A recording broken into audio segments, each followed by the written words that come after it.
All right, guys, it's the Retired Broker. I'm back. Today, I want to talk about a few cold calling strategies that actually work. I started my career at a large firm in a downtown market, cold calling. This was before the '08 financial crisis. I cold called a lot, $300 a day. I'm going to get into it and share with you some strategies that I developed over the years, some rebuttals that I came up with, and some things that are actually going to work for you. Now, remember, through years of cold calling, I realized you can't say the right thing to the wrong person, and vice versa. Think about that. You can't say the wrong thing to the right person. It's really a numbers game. You're going to hit it eventually. You're going to come across someone who, yeah, I'm looking for exactly that. But there's also a lot of strategy, a lot of salesmanship and technique to add to that. So you can get these clients to open up and want to sit with you. So let's get into it. As I discussed before, I mainly contacted, I contacted a lot of people, but I mainly contacted lawyers. I had the Michigan State Bar Journal. I called damn near every lawyer in Michigan in the early 2000s. So let's drill down on your list. What are you an expert in? What do you know, or how did you grow up that you can associate with other people? Here's an example. If your dad was a union carpenter, get a list for all of the union members, call them. Know their 401k plan. If your dad was an auto worker at Ford, know Ford's 401k program. Get a list of people that work at Ford. I'm very familiar with this company, actually. I'm very familiar with your 401k. My dad worked here for 20 years. I handled his rollover, and I'd love to help you when it comes to retirement with your rollover as well. I know your plan has XYZ in it. Here's how I help my clients that have the same plan as you. So drill down on your lists. Are you a member of some kind of religious organization, some kind of sport activity? What do you know that you can associate with your clients? So drill down, get those union lists, get those lawyer books like I did, the State Bar Journal. Drill down however you can. Here's a couple cheesy things that actually will work.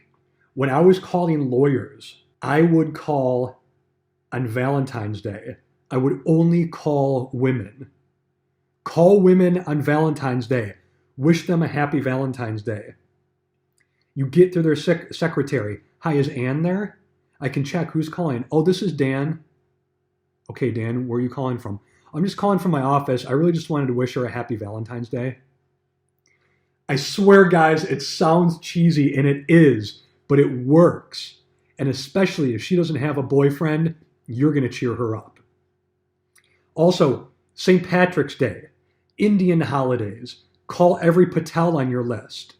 Diwali, I think, is an Indian holiday. Whichever it is, just find an association to call with. If you have a common last name, call everybody on your list with that last name. Smith, Johnson, McGillicuddy, whatever it is, call. Hey, I'm just reaching out to my cousins today. We're doing financial reviews in your area. I did that. My last name isn't too common, but it's somewhat out there. And I called, and I got people to kind of open up. Oh, yeah, cool. Maybe we're related. Just anything in common. So drill down in your list. Find what you have in common. What does your dad do? Is he a plumber? Call every single plumber in the area. Come up with something in common. This is called your natural market. Contact them first. If you're in a building downtown, call everybody in that building. That's what I did. There were law firms in our building. This is Dan from XYZ firm. We're on the top floor. Hey, I'm in your building. I want to introduce to you how our firm works with clients. Hey, our building's next door to yours. I'll come over. Call people in that area. That's something you have in common. You're on Main Street, so am I. Hey, I'm going to walk down there this afternoon. You mind if I pop in and share with you how I work with my clients? 5 or 10 minutes is all I'm asking. Now, I ended up getting really good at this, and I started getting a little cocky. I remember this one evening, I called somebody, just a random cold call at the guy's house. I pitched him I gave him my sales pitch, and he hung up on me. So I was like, no. I gave him a call right back, and I was like, hey, Mr. Smith, it's Dan again. Hey, I think we got disconnected. I don't know what happened there. He goes, no, we didn't. I hung up on you. It's like, oh, well, why would you do that? I just want to offer. He hung up again. When you get good and you get really confident of what you're doing, you're not going to care. I know it's scary calling strangers at home. You're not going to care anymore, guys. You're going to do this hundreds, if not thousands and tens of thousands of times. It's going to be second nature for you. Trust me, it gets much easier. And this is the good and the bad of the business. The more you go, the more you grow. The more you're hustling and you're out there and you're making contacts, the more clients you'll receive and the more money you'll receive. Your phone's not going to ring, guys. You have to make it ring by getting your name out there, getting your information out there, and meeting with these clients. It's a contact sport, full contact. Every day you're calling people, you're making contacts. Now, let's get over how I deal with objections that people would give me, excuses they would make. If they say anything other than yes, it's just like them saying no. So let's drill down on these excuses that people will make and how to overcome those objections. First off, you're going to get a lot of people, well, how'd you get my number? Now, if you're doing like I previously stated, I'm calling most of the people in Union 257. My old man was in that union. I want to reach out to people that I have something in common with. My old man was a cop, a fireman. Well, my best friend's in the union. He was telling me all about it and how his 401k works. That's your in. Also, if you're just calling people at home, how'd you get my number? Well, you're in a pre-qualified list that we have. And then go right back into your sales pitch. They might say, well, what does that mean? Well, all it means, sir, is that you're a business professional that could use our services. What is he going to say? No, I'm not a business professional. No, I don't need that. He might, but it's kind of already playing to his ego. You're a business professional that could use our services, therefore you're on this pre-qualified list. I just want 5 to 10 minutes to get together with you to show you how my firm works with clients such as yourself. To show you how my firm works with people in your union. They might say, well, I'm busy. That's just like saying no. Now look, guys, I'm busy. That's not an excuse. Because this guy's probably just working 8 to 5 every day. Maybe he has a wife and kids. The weekends, he's just doing stuff around the house. Maybe going on a vacation now and then. Who isn't busy? It's not like he has some extraordinary life where he's working 20 hours a day and building the next Tesla. Okay? Everyone's going to say, I'm busy. And so are you. Your time is valuable. So then what you say is, I understand. I am too. I don't want to waste any of your time. Therefore, I know if you just give me 5 or 10 minutes and I'll come to you at your lunch break, I can show you how I can add value to what you're currently doing. Or I can show you how my product works with people just like you. So just go back, get them back into your sales pitch. And you can even tell them, look, if you don't like what I have to offer, if you don't like the firm I'm with, hell, if you don't like my necktie, just tell me. I'll leave, I'll take you off my list, and I won't call you ever again. But I know if you give me that 10 minutes, you'll like what I have to offer, and we can do business in the future. And again, Let him talk. Chances are he's going to say yes. Here's what he's going to say. 10 minutes? 10 minutes is all I ask. All right, fine. What day did you say you're free? And boom, there you have it. You got him. So say exactly what I just mentioned. Let him talk. He's going to say, okay, 5 or 10 minutes. That's it. Yes. And you've got him. Another way we would market and get to meet people naturally. Think of this. Again, I know I keep mentioning it in this video. Your natural market. Do you have a classic car?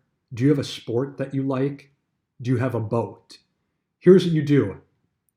If you're in the West, every major city is on the water.